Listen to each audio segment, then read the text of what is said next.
Hello there. This video is going to show you how to use pivot tables to determine the probability associated with specific discrete events.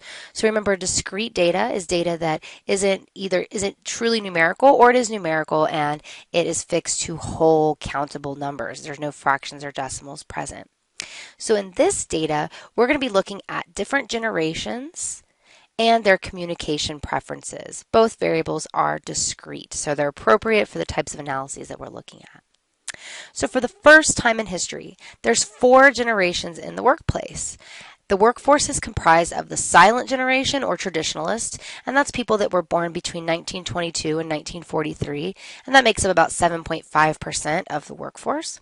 Then we've got baby boomers, who were born between 1943 and 1960. That makes up about 42% of the workforce. Then we've got Generation X, who were born between 1960 and 1980, and that makes up about 29.5% of the workforce. And then we have Generation Y, or millennials, born between 1980 and 2002, and they make up about 21% of the workforce. Now, there was a report in USA Today that said there's many differences between the generations in the workplace, including, as you might have guessed, preferred methods of communication. So this guy named Randstad Holding, he's an international supplier of services to business and institutions. They examined the different methods of communication preferred by the different generations in the workforce, and that is where the data came from for your assignment. So in this assignment, you're going to be creating a joint frequency distribution table, a joint relative frequency distribution table, and a joint relative to group total frequency distribution table to get all of the percentages that are requested of you. So let's go ahead and start by doing that using the pivot tables feature. And you'll see that I'm going to copy and paste the values for the pivot tables in this worksheet here, because if you try to do computations with pivot tables, it can get kind of hairy. So the best way to do it is create your pivot tables, then steal the pivot table and paste it into a document using only the values without the pivot table feature attached to it. So let's go ahead and do it. Highlight columns A and B, generation and communication. Go to Insert, Pivot Table, and we're going to go ahead and do this in the existing worksheet. Click on the bar or the box next to location, and just maybe click D2 or something to the right of your data. And then go ahead and click OK. Now, if this doesn't have anything in it and you just hit pivot table, you can just highlight the data, make sure your cursor's there, and it'll work. Here we go. So we're going to make 3 pivot tables, but we're going to cheat and we're going to copy and paste. So first, we want to have generation be the basis of the rows, communication to be the basis of the columns, and then just drag communication down to values. Now, real quick, let's get rid of these blanks. Just go to this little box with a little arrow next to row labels and unclick blank. It got rid of the blank here too, so we're good to go. This tells you the frequencies. So out of the entire sample of 316, 9 were from the silent generation and preferred email communication.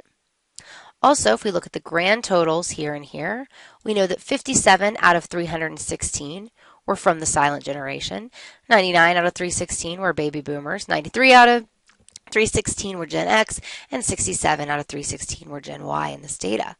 You also see the grand totals here. That tells you that 45 people in the entire study preferred email, 119 preferred face-to-face, 36 preferred phone, and 116 preferred Skype communication. So what we're going to do is we're going to steal this table. I'm just going to highlight the whole dang thing. Control C to copy, or right click and select copy. Go down here. I'm going to go 2 down. Control V to paste, or hit paste. And I'm going to do it one more time. So Control V to paste. Now I'm going to change these values using the pivot table function. So I'm going to right click in this data, go to show values as percent of grand total. So this is a joint frequency distribution table. This is a joint relative frequency distribution table where all of these percentages are based on the grand total. So this 2.85 comes from 9 divided by 316. This 5.70 comes from 18 divided by 316. This 36.71 is 116 divided by 316. Now, this is useful if you're trying to figure out the probability of non-exclusive events or dependent co-occurring events. But if you want to look at conditional probabilities, where you have a prerequisite, where, for instance, if you want to just look at the different methods of communication within each generation, because look, there's a different number of people from each generation.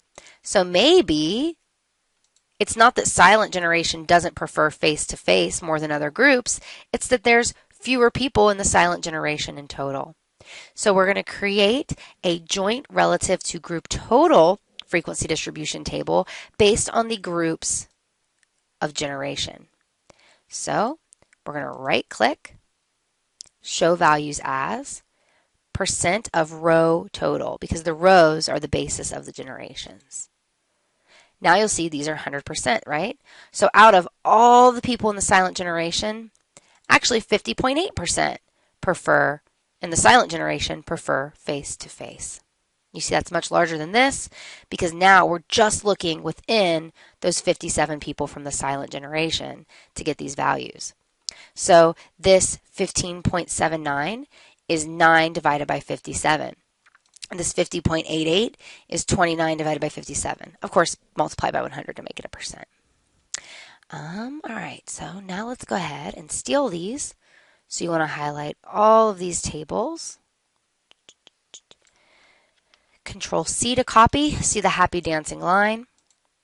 Go to your probabilities tab. Go to cell A1 and don't Control V to paste. We're going to paste special. So make sure the home tab is selected. You go to the arrow below paste and then you select this one that says paste values. You can actually do paste values in source formatting so it looks a little nicer than this one.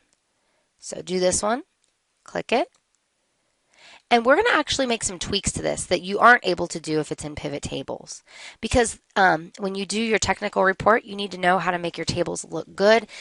Having this say column labels is not effective. Count of communication doesn't really make sense. So let's get rid of this. So I'm just going to highlight this and delete it.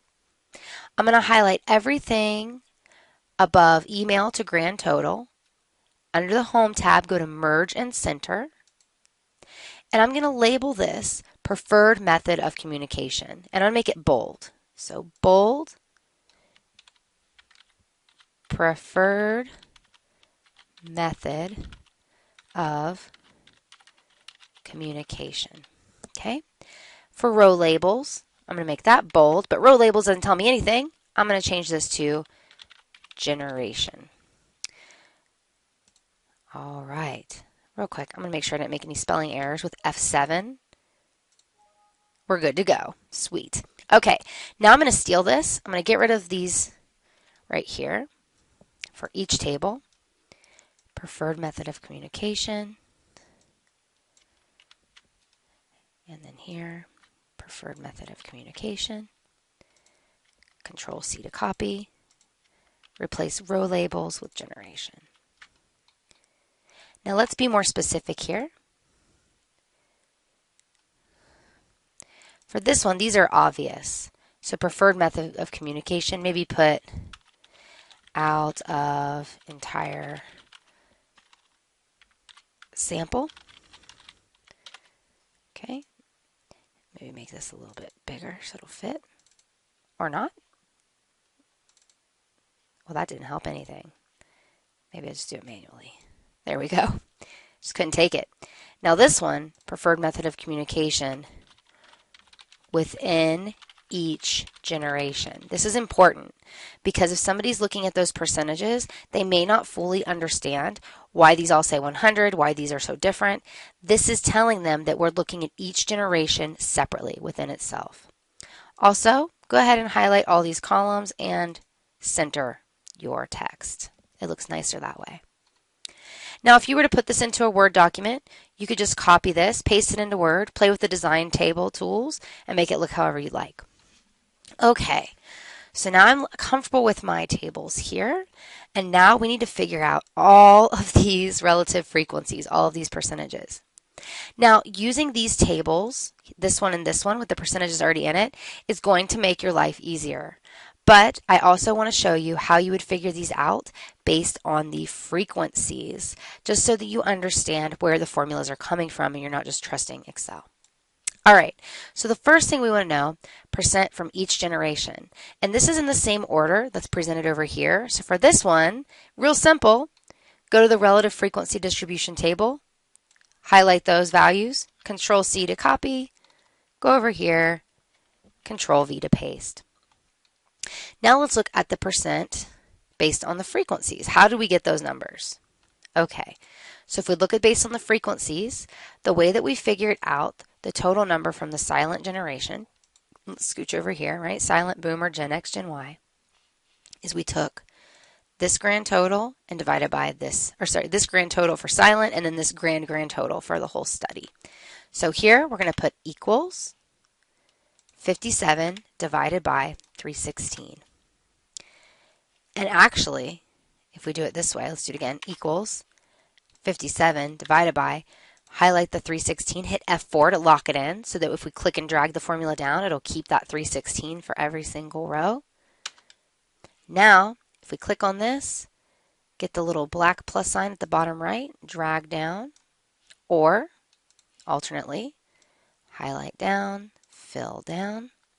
You can see that that's the proportion that matches the percentage. If you want to turn these into percentages, you can right-click, Format Cells, Percentage. Now they're identical. We're going to do the same thing for the preferred method of communication, but we're not going to be able to click and drag the formula because we have things that are going from left to right, not top to bottom now. So you'll see 45 preferred email, 119 face-to-face, 36 phone, 116 Skype. What's the relative frequency out of 316 for each? Well, for these, we can steal them from down here, right? So we've got for email, I'm just Control C to copy, Control V to paste. Control C to copy, Control V to paste, Control C, Control V all day long. Now for this one, remember, it would be for email, 45 out of 316. And for face-to-face, it would be 119 out of 316. Oop, I need to put equals there. Equals 119 out of 316. Equals 36 for phone out of 316. Equals 116 for Skype out of the 316 total. And again, you can highlight these, right-click, Format Cells, Percentage, and it matches. Okay, now let's look at the non-exclusive events. So now we're going to be looking at the grand totals again, but we're going to be looking at multiple grand totals at a time. So I'm going to show you how to do it based on the percentages and also based on the frequencies, just to make sure you understand where those numbers are coming from. So if we want to know the percentage of people in our sample that came from the silent generation or that were baby boomers, here's silent, here's boomer, right? And actually what I'm going to do to make my life easier is I'm going to go up to View, Freeze Panes, Freeze First Column. So that way when I go over, I can still see. Hooray! All right, so if we're looking at, and again, we're looking at the relative frequencies here, not the within each group yet. That's just for conditional events. So if we look here, percentage, silent generation, or baby boomer, we're just going to add these two percentages together. So equals this plus this. And then for the percentage of Gen X or Y, we can just do equals this Gen X plus the grand total for Gen Y. Or if we want to use the complement rule, you could have done equals 1 minus, because if you're Gen X or Y, you're not silent or baby boomer, this, you get the same exact value. All right, let's do this with the frequencies just to make sure you understand where those numbers came from. So for silent generation or baby boomers, we're going to do a little formula here, equals, parenthesis, the total number of silent plus the total number of boomers, close in that parenthesis, divided by the total number of participants. Same thing here, equals, parenthesis, because we're going to tell it how to do order of operations. We want it to add before we divide. Total number in Gen X plus the total number in Gen Y, close it in a parenthesis, divide by the total number of participants. And yet again, we can highlight, right click, format cells, number, percentage. Oop, did I mess it up? Sure did. Percentage. There we go. All right. This might be redundant, but that's good. That means that you will remember how to do it, which is a good thing. All right, now we're looking at percent of email or Skype. So if we go back up to here, here's our Skype. Gotta scoot over a little bit. Here's our email. All right. So the easy way to do it, and the way that you would do it if you were doing this in practice, you wouldn't have to do it both ways in practice. I'm just showing you both ways to, again, help you see where the numbers are coming from. So equals email grand total plus Skype grand total for that relative frequency. And then face-to-face or phone equals face-to-face grand total percentage or relative frequency plus or phone, right? Either one equals. The way that you would do this with frequencies, you do equals, parenthesis, total number for email plus the total number for Skype, close it in a parenthesis, divided by the total number of participants. And we're going to do it again, and check it out. We could just do equals 1 minus this, right? Because the complement rule, if it's face-to-face or phone, it's not email or Skype. But let's just show it how with the frequencies for kicks. So equals total number, oh, I forgot my parenthesis. Parenthesis, total number face-to-face plus total number of phone, close it in a parenthesis, divided by the grand total. There you go. And yet again, you can turn these, right-click, into percentages. All right, we're flying through this. Now we're looking at dependent co-occurring events. So now we're going to look at very specific cells. We're not going to be looking at those grand totals or those marginal frequencies anymore. So now we want to look at the percent that preferred face-to-face and are from the silent generation. So co-occurring events. Both these things are happening. Now these are going to be based on the relative frequencies, which is examining the frequency out of the entire sample, right? Then these are going to be based on just looking within each generation in and of itself, and that helps you, again, control for the different sample sizes for each generation. Let's start with looking at dependent co-occurring events based on the relative frequencies. So let's see where face-to-face and silent intersect. Face-to-face, silent. That's our answer. Face-to-face, Gen Y. Face-to-face, Gen Y. There's our answer. Skype, silent. So we go to Skype, silent generation, Control-C to copy, Control-V to paste. Skype, generation Y. Skype, down to generation Y, Control-C to copy, Control-V to paste. Now, just to make sure you understand where those numbers are coming from, I'll show you. So equals, if we go up to the frequencies, we're looking at face-to-face, silent. So 29 total, divided by the entire sample size, 316. Face-to-face, Gen Y, so equals, face-to-face, Gen Y, those 18 people out of the whole sample of 316. And then equals, Skype from silent, Skype silent, 10 divided by 316.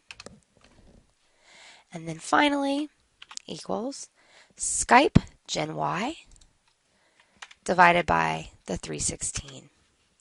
And I'm sure you know how to do this by now. You highlight, you right-click, you format the cells, percentage, boom, matches. All right, now we're close. We're getting there. Here's our conditional events. Percentage of the silent generation that preferred face-to-face. That's the same as saying the percentage that preferred face-to-face when they were the silent generation. So being the silent generation is the prerequisite. which makes sense in this case because you're born before you decide how you want to communicate, right? So your generation comes first, obviously. So these are all going to be your preferred method of communication when you are from a specific generation. So it's conditional upon the generation that you're from. That's why we did row totals, because those are the totals for the generation. Here we go. Equals silent face-to-face. Silent face-to-face. Let's just copy this. I got rid of the equals. Copy, paste. I think if you do this, like if we do generation Y face-to-face, face-to-face gen Y, and just do that, that works too. It's totally fine. It's kind of nice because you don't have to copy or paste anything. I'm going to do that now. Here we go. Equals silent generation Skype. Skype silent. And then equals generation Y Skype. Enter. Now let's confirm it with our values in the frequency table. So for silent face-to-face equals face-to-face silent divided by, and you can see the formula is populating up here, the grand total for silent, not 316. We're just looking within the silent generation. Hit enter and check it out. It's the same. Equals Y face-to-face. Y face-to-face out of just generation Y. Now we're looking at silent Skype. Skype, silent, there's 10, out of the 57 from the silent generation. And then finally, generation Y preferring Skype, well, 37 out of the 67 in generation Y preferred Skype. And yet again, highlight, right-click, format cells, percentage, bam. All right, so there's all your percentages. If you were reporting this, you would just report these. You wouldn't want to be redundant and report it twice. Remember that your relative frequencies, the two non-exclusive events, your dependent co-occurring events, come from your joint relative frequency distribution table, but your conditional probabilities come from the joint relative to group total frequency distribution table. And remember, the groups that you want to make comparisons based on is the total you should base it on. So here I wanted to compare the preferences based on generation, so that's why I use the generation total. Also, in this case, generation is clearly the prerequisite, so you should use the generation totals for these values. Now, before we end this final Excel practice assignment, I want to highlight the differences between these two numbers. They are very different. Sit there for a second and ask yourself which one is more accurate if you wanted to make comparisons based on generation, looking at their different preferred communication preferences. Which one of these sets of numbers do you think would be better? So think about the differences between that joint relative frequency distribution here and the joint relative to group total or conditional frequency distribution here. Why do you think there's a big difference? Well, remember, the joint relative frequency distribution table is looking at, for instance, how many are from the silent generation that prefer face-to-face communication out of the entire 316 in the sample. But for this one, this is looking at how many or what percentage within the silent generation preferred face-to-face communication, just looking at each generation at a time. So overall, this is far, far more accurate. The reason this number is so low, it's not because the silent generation doesn't prefer face-to-face communication. In fact, that they have the strongest preference for face-to-face communication out of any group. It's because we have so few people from the silent generation in our sample compared to the other generations. So that's why these percentages are smaller and these percentages are larger here. So again, if you're wanting to make comparisons within a certain group, especially if the sample sizes for those groups differ, you've got to go with the conditional probabilities. All right, so I hope you enjoyed learning about how to use pivot tables and logic to figure out the different probabilities associated with specific outcomes in a sample with raw data.